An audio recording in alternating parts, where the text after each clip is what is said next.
विश्वनाथ चक्रवर्ती बता दें, अनुचार प्रकाश का बता दे, चूणिकाकार बता दे, और छोड़िए उन बातों को। आपके गुरु जी के पिताजी ने भी टीका लिखी है, उसी पुस्तक को भी मंगाया जाए। अगर उसमें राधा शब्द हो, मैं मुंह नहीं दिखाऊंगा कभी। ऐसा हो ही नहीं सकता, अर्थ का अनर्थ। हाँ? नहीं, हमको कष्ट यह है कि हमको बोलना पड़ा बीच में, क्योंकि अगर अनिरुद्धाचार्य की जगह ये बात और कोई बोलता तो मैं कतई नहीं बोलता। लेकिन अनिरुद्धाचार्य जी इस समय टीवी पर छाए हुए हैं, लाखों लोग इनको सुन रहे हैं, तो ये तो यही समझेंगे ना कि अनिरुद्धाचार्य बोल रहे हैं। इसलिए आपके द्वारा कोई अपशब्द नहीं निकलना चाहिए। मैं आपसे वंदन करता हूं, कभी कोई अनर्थ करना हो तो विचार करके करिए। मैं और कोई बात नहीं, सबको क्षमा मांगता हूं। भागवत जी के अष्टम स्कंद के 10वें अध्याय में लोग कहते हैं भागवत जी में राधा का नाम नहीं है, राधा का नाम नहीं है। ये लोग गलत कहते हैं, जो भी कहता है गलत कहते हैं। लिखा हुआ है, मैं आपको श्लोक दिखा रहा हूं। भागवत जी के 8वें स्कंद के 10वें अध्याय में श्लोक नंबर 40 है, लिखा है उद्यतायुध दौरदंडई राधावंतो भटान मृधे। राधावंतो लिखा, स्पष्ट लिखा गुरुजी। ऐसा है, नाश मत करिए। आधावंत है, आधावंत में दौड़ते हुए, या संधि हो गई है गुरुजी। नहीं नहीं, ये गलत बात है। आप जो है उच्चता उठाई आयुधों को लेकर के आधावंत। गुरुजी गुरुजी गुरुजी गुरुजी गुरुजी, हम तो आपके दास हैं। अनर्थ मत कीजिए ना। हमारे गुरुजी कहते हैं ना ना गुरुजी, इसका अर्थ तो सुन लीजिए, इसका अर्थ तो सुन लीजिए। आप जब राधा बता रहे हो, सुनिए सुनिए गुरुजी, इसका अर्थ है राधावंतो भटान मृदेश का अर्थ गुरुजी ने बताया हमें। गुरुजी ने, हमारे गुरुजी, कोई गुरुजी नहीं बता सकता। हमारे गुरुजी कहते हैं बिल्कुल नहीं बता सकते, क्योंकि जब आप राधा बनाओगे तो स्वर्ग कहाँ जाएंगी गुरुजी? उदय ही गुरुजी, गुरुजी कहते हैं गुरु शब्द है। अब चलिए, भागवत जी में दूसरा है बधू। बधू प्रयोग हुआ है, बधू प्रयोग हुआ है। तो बधू का प्रयोग ये है कि वहां श्री राधा रानी का ही स्मरण है। नहीं, लोग कहते हैं राधा नहीं है, तो राधा जी का जिक्र तो कई जगह है। राधा पदवाच्य बधू, इसका अर्थ संकेत अर्थ हो या लक्ष्यार्थ हो और व्यंग्यार्थ हो, इन तीनों अभिधावृत्तियों के द्वारा राधा शब्द एक भी जगह भागवत में नहीं है। इसलिए जहां बधू शब्द है वहां भी अर्थ राधा है। जहां बधू है, ऐसे पानी का अर्थ जल भी होता है। जहां राधा है, जहां बधू है वहां राधा है। ऐसे थोड़े होता है।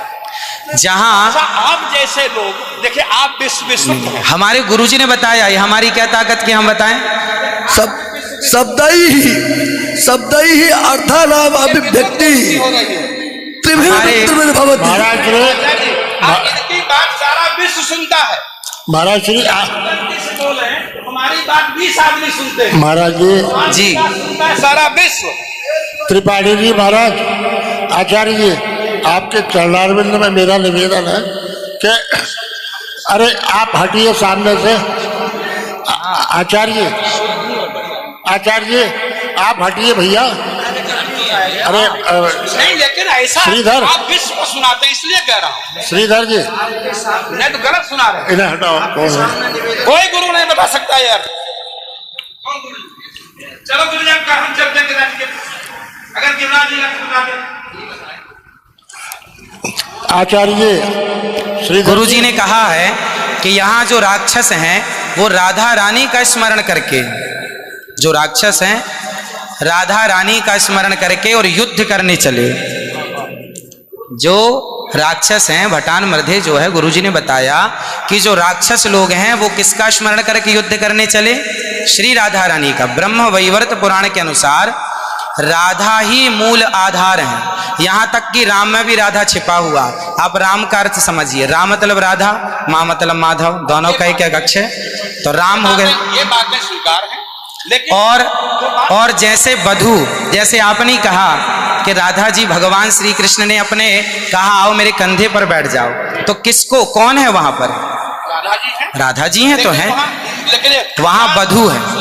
याम गोपी मैंने अब कृष्णा, तो श्री राधा जी, जिस कहने का तात्पर्य यह है कि भागवत जी में कहीं राधा का अभाव नहीं है। भागवत जी में वो कहीं भी शब्दानाम शब्दैः अर्थानाम अभिव्यक्ति कई वृत्ति भवति। वृत्तयः कति संख्या का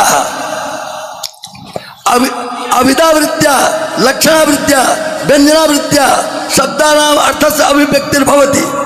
अस्ति कश्चन विद्वान् वक्तुं शक्नोति।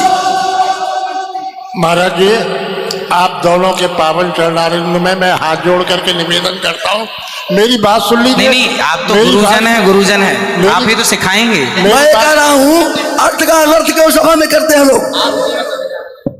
तुम पूरे विश्व को सुनाते हो। गुरुजी, जो मेरे गुरुजी ने सिखाया वो मैं बोल रहा हूँ। सिखा ही नहीं सकते, आप अशुद्ध बोल रहे हैं बात। अभी श्री राधा और माधव जो राम नाम है, जो भागवत जी का अर्थ है। अब कोई पूछे कि राधा का अर्थ क्या है, तो राधा का अर्थ ही कृष्ण है, वो कृष्ण का अर्थ ही राधा है। तो राधा ही कृष्ण है और कृष्ण ही राधा है। कुल मिलाकर कहने का अर्थ ये है, गुरुजन ये कहते हैं कि प्रत्येक श्लोक कृष्ण है और प्रत्येक भागवत जी के 18,000 श्लोक, प्रत्येक श्लोक कृष्ण है और श्लोक का प्रत्येक अर्थ श्री राधा है। प्रत्येक श्लोक श्री कृष्ण है और श्लोक का प्रत्येक श्लोक का अर्थ श्री राधा है। तो ये सब भाव ही तो है, राधा ना वो भाव सब भाव है। भाव का भूखा हूं मैं, भाव ही एक सार है, और भाव से भजले मुझे तो भव से बेड़ा पार है। सभी विद्वानों के चरणों में दास का बारंबार नमन। सबको जय श्रीमन नारायण, जय श्री कृष्ण। 2 मिनट कीर्तन कर ले। 1 मिनट रुको, मैं सबसे क्षमा मांगता हूँ। मेरा अनिरुद्धाचार्य के प्रति बड़ी श्रद्धा भाव है, बड़ा आदर है, लेकिन इनकी वाणी चूंकि पूरा विश्व सुन रहा है, ये चैनलों पर आते हैं।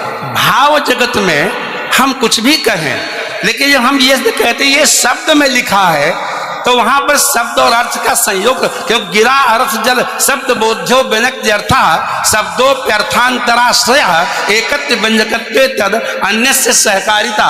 ऐसा हो ही नहीं सकता कि कोई अर्थ प्रकट हो और उसके मूल में शब्द न हो।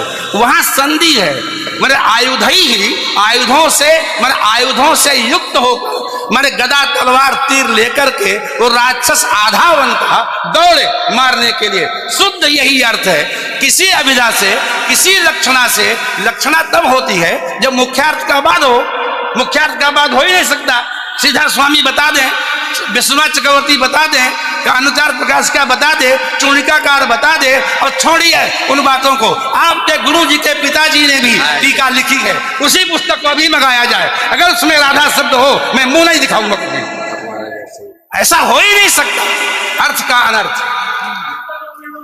हाँ?